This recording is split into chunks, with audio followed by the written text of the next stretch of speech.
Hello, it's Commander Carl 198 or Battlefield, and today I'm reviewing Star Wars The Clone Wars, Vulture Droid.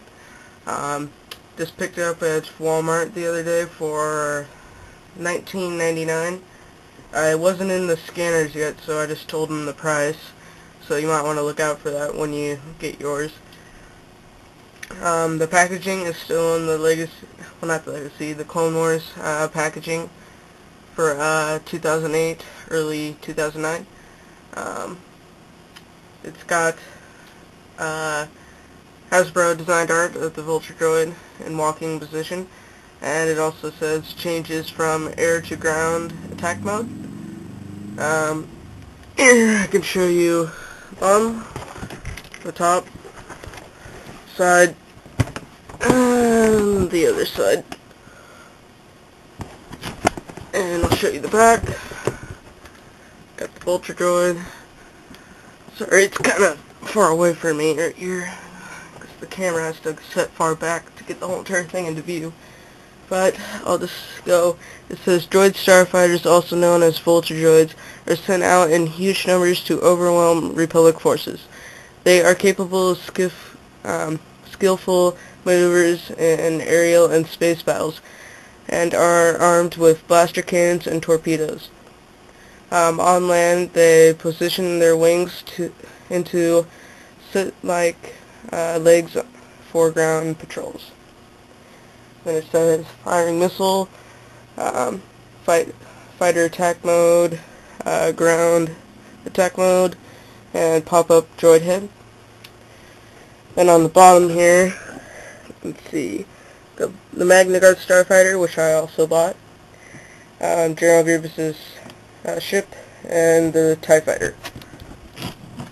And just one thing to note is when you're buying yours, the box is really light compared to other starfighters. So you might think that somebody might have took it out and put something else in there, but no, that's just how it is, because the Vulture Droid's small in size. Even though you might think it's not worth the price because it feels so light, actually it's very worth the price, because the size you see it in here is about the size it is when you actually get it out. Because I'll compare it next to some few droids in the next part of the review, and you'll really see it is really worth the money. And I'll see you in the next part of the review.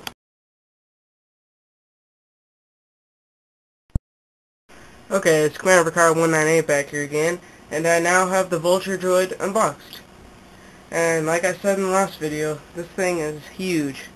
I mean, look at it compared to a Stormtrooper right there. I mean, the thing's freaking huge. I thought it was a little bit smaller when I saw it in pictures over at Rebel Scum, some people finding them. But when I finally got it and opened it up, I'm like, holy crap, this thing's huge.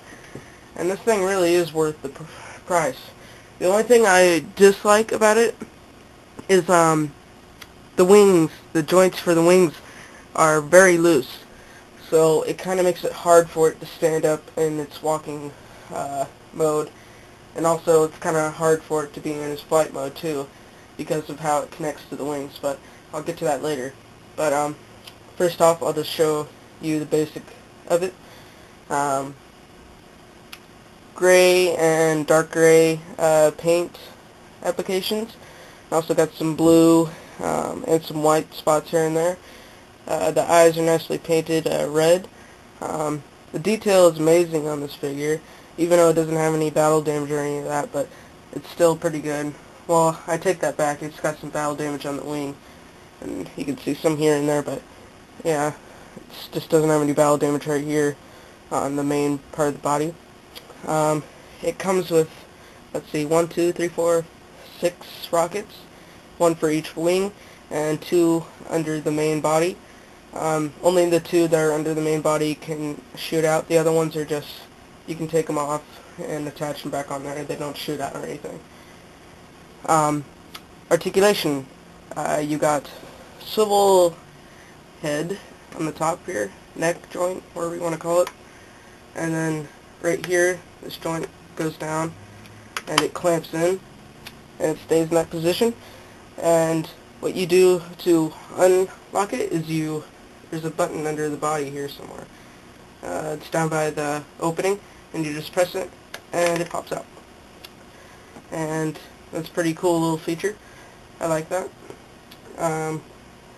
The wings, there's like a double hinge joint right in here, which swivel 360 degrees around, and then it's hinged to that, which can swivel back and forth, and then it's got another hinge right here, which is the hinge that's attaching to the wing. Then it's got a ball joint inside the wing, so you're talking about 1, 2, 3, 4 points of articulation for each wing. So that's quite a lot of articulation just to get this thing to go into walking mode. And it's pretty cool little thing Hasbro did with this. I have to give them a round of applause for that, because that's pretty complex. And I found this kind of complicated myself when I was putting it together. I was like, holy crap, how do you do this? But finally I figured it out and everything. Battle Droid. Let me get a Battle Droid to compare it with. Look at some other droids to compare it with too. Let's see, Super Battle Droid. Okay, look at Super Battle Droid here. Goldie and Battle Droid. I don't know if I can get the Battle Droid to stand up though. I'm just leaning it against there. You can see in the video, but yeah, see, it's pretty big. Quite large compared to the Clone Wars droids. So I like that a lot. First time they've done that ever since episode 1 where they originally appeared. So that's pretty cool. And these figures do not come with this. Just telling you that now, so you think you go there, oh my god, it comes with droids. Well, it doesn't. That's just too bad for you. Go cry. Okay? I'll take it and put it in flight mode. What you have to do is you just pop the head down. Then it's got 2 joints right here, which you connect, but I like to shed the little thing in there first, and then you put it together. Makes it a lot easier. And these do not clamp in when you push them in, so that's another disadvantage there, so it might just pop out when you don't want it to. Can be frustrating a little bit sometimes, but still very cool. It's even bigger when you get it down into the flight mode. Not sure you can really see it here, but yeah, that's what it looks like. Pretty cool. Got all the rockets on there. I'll show you the bottom here. Try to show it to you. Got the 2 rockets there, and to shoot these 2 rockets, it's just these. Where are they? Right there. 2 buttons on both sides. That's what you use to shoot them on. Overall, great vehicle. Worth the price. Some may say it's not worth the price, but you're just a fool. It's finally been scaled over, let's see, it's been 10 years ever since episode 1 came out, and I just remembered that it's 10-year anniversary for episode 1, but about time they finally took one and put it into real scale. I'm looking forward to an episode 1 repaint, which I'm pretty sure they will do that eventually down the road. Overall, great vehicle. Very worth the price of $20, and I'll see you next week.